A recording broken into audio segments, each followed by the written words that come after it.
اس لیے کسی نے کہا، جس نے بھی کہا میرے دل کی بات کرے کہ عمر حدیث شجاعت حکایت شمشیر، عمر حدیث شجاعت حکایت شمشیر، عمر فسانہ غزوات قصہ توقیر، عمر وقار قیادت، عمر شکوہ جہاد، عمر مجاہد بے باک بندہ آزاد،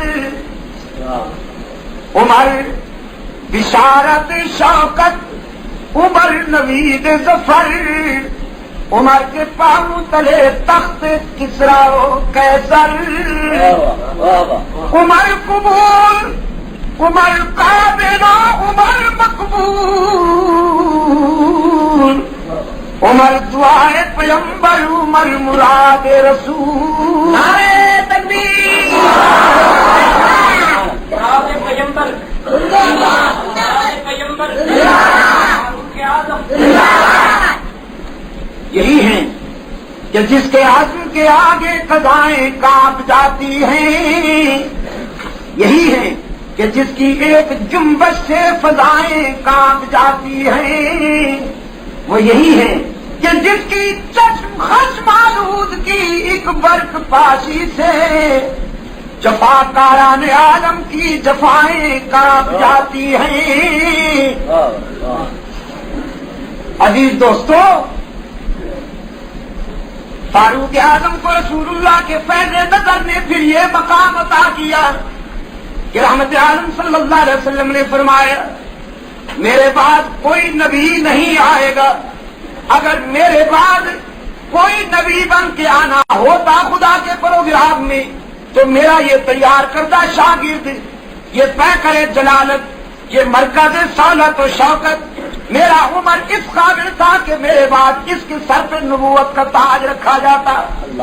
پھر رحمت للعالمین نے کریڈٹ دیا اس عظیم انسان کو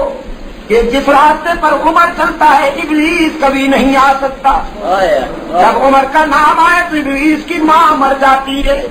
اور حق تعالیٰ نے پھر یہ کریڈٹ دیا شاگرد رسول کو کہ عمر فرش پہ سوچتا ہے تو عمر کی سوچ عرش سے قرآن بن کے اترتی ہے۔ فاروق اعظم رضی اللہ تعالیٰ عنہ کی رائے تھی، فاروق اعظم کی تجویز تھی کہ ازواج مطہرات کو پردہ کرنا چاہیے۔ حبیب کبریا صلی اللہ علیہ وسلم نے بھی اپنے عمر کی تجویز کو پسند کیا، ایکسپٹ کیا، اتفاق کیا، اور فاروق اعظم رضی اللہ تعالیٰ عنہ نے عرض کیا اللہ کے رسول جب میری تجویز کی آپ نے توثیق کر دی تو پھر حکم کر دیجئے نا، آپ کی پسند تو قانون بن جاتی ہے، ازواج مطہرات کو حکم کر دیجئے آئندہ وہ فرد آیا کریں۔ اللہ کے رسول نے وضاحت کی عمر ایسی بات نہیں، قانون میری پسند کا نام نہیں، اللہ کے حکم کا نام ہے۔ سبحان اللہ۔